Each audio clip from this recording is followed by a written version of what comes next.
भगवान शिव के 12 ज्योतिर्लिंग देश के अलग अलग भागों में स्थित हैं। इन्हें द्वादश ज्योतिर्लिंग के नाम से जाना जाता है। इन ज्योतिर्लिंग के दर्शन, पूजन, आराधना से भक्तों के जन्म जन्मांतर के सारे पाप समाप्त हो जाते हैं। वे भगवान शिव की कृपा के पात्र बनते हैं।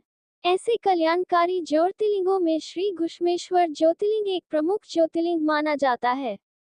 द्वादश ज्योतिर्लिंगों में यह अंतिम ज्योतिर्लिंग है। इसे घुश्मेश्वर, घुसृणेश्वर या कृष्णेश्वर भी कहा जाता है। यह महाराष्ट्र प्रदेश में दौलताबाद से 12 मील दूर वेरुल गांव के पास स्थित है। श्री घुश्मेश्वर ज्योतिर्लिंग के विषय में पुराणों में ये कथा वर्णित है। दक्षिण देश में देवगिरी पर्वत के निकट सुधर्मा नामक एक अत्यंत तेजस्वी तपोनिष्ठ ब्राह्मण रहता था। उसकी पत्नी का नाम सुदेहा था। दोनों में परस्पर बहुत प्रेम था। किसी प्रकार का कोई कष्ट उन्हें नहीं था, लेकिन उन्हें कोई संतान नहीं थी। ज्योतिष गणना से पता चला कि सुदेहा के गर्भ से संतानोत्पत्ति हो ही नहीं सकती। सुदेहा संतान की बहुत ही इच्छुक थी। उसने सुधर्मा से अपनी छोटी बहन से दूसरा विवाह करने का आग्रह किया। पहले तो सुधर्मा को यह बात नहीं जंची, लेकिन अंत में उन्हें पत्नी की जिद के आगे झुकना ही पड़ा। वे उसका आग्रह टाल नहीं पाए।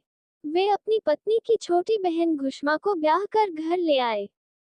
घुष्मा अत्यंत विनीत और सदाचारिणी स्त्री थी।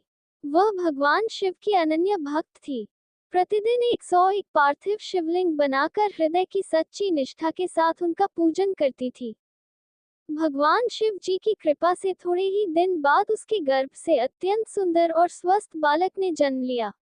बच्चे के जन्म से सुदेहा और घुष्मा दोनों की ही आनंद की सीमा न रही। दोनों के दिन बड़े आराम से बीत रहे थे, लेकिन न जाने कैसे थोड़े ही दिनों बाद सुदेहा के मन में एक कुविचार ने जन्म ले लिया। वह सोचने लगी, मेरा तो इस घर में कुछ है नहीं, सब कुछ घुष्मा का है। अब तक सुदेहा के मन का कुविचार रूपी अंकुर एक विशाल वृक्ष का रूप ले चुका था। मेरे पति पर भी उसने अधिकार जमा लिया, संतान भी उसी की है। ये कुविचार धीरे धीरे उसके मन में बने लगा। इधर घुष्मा का वह बालक भी बड़ा हो रहा था। धीरे धीरे वह जवान हो गया। उसका विवाह भी हो गया। अंततः एक दिन उसने घुष्मा के युवा पुत्र को रात में सोते समय मार डाला और उसके शव को ले जाकर उसी तालाब में फेंक दिया जिसमें घुष्मा प्रतिदिन पार्थिव शिवलिंगों को फेंका करती थी। सुबह होते ही सबको इस बात का पता लगा। पूरे घर में कोहराम मच गया। सुधर्मा और उसकी पुत्रवधू दोनों फूट फूट कर रोने लगी, लेकिन घुष्मा नित्य की भांति भगवान शिव की आराधना में तल्लीन रही, जैसे कुछ हुआ ही न हो। पूजा समाप्त करने के बाद वह पार्थिव शिवलिंगों को तालाब में छोड़ने के लिए चल पड़ी। जब वह तालाब से लौटने लगी, उसी समय उसका प्यारा लाल तालाब के भीतर से निकलकर आता हुआ दिखाई पड़ा। वह सदा की भांति आकर घुष्मा के चरणों पर गिर पड़ा, जैसे कहीं आसपास से ही घूमकर आ रहा हो। इसी समय भगवान शिव भी वहां प्रकट होकर घुष्मा से वर मांगने को कहने लगे।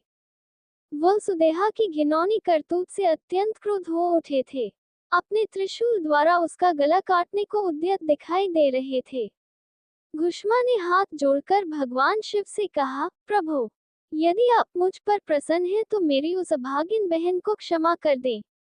निश्चित ही उसने अत्यंत जघन्य पाप किया है, किंतु आपकी दया से मुझे मेरा पुत्र वापस मिल गया।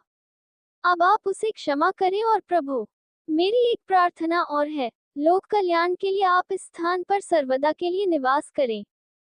भगवान शिव ने उसकी ये दोनों प्रार्थनाएं स्वीकार कर ली। ज्योतिर्लिंग के रूप में प्रकट होकर वह वहीं निवास करने लगे। सती शिव भक्त घुष्मा के आराध्य होने के कारण वे यहाँ घुश्मेश्वर महादेव के नाम से विख्यात हुए।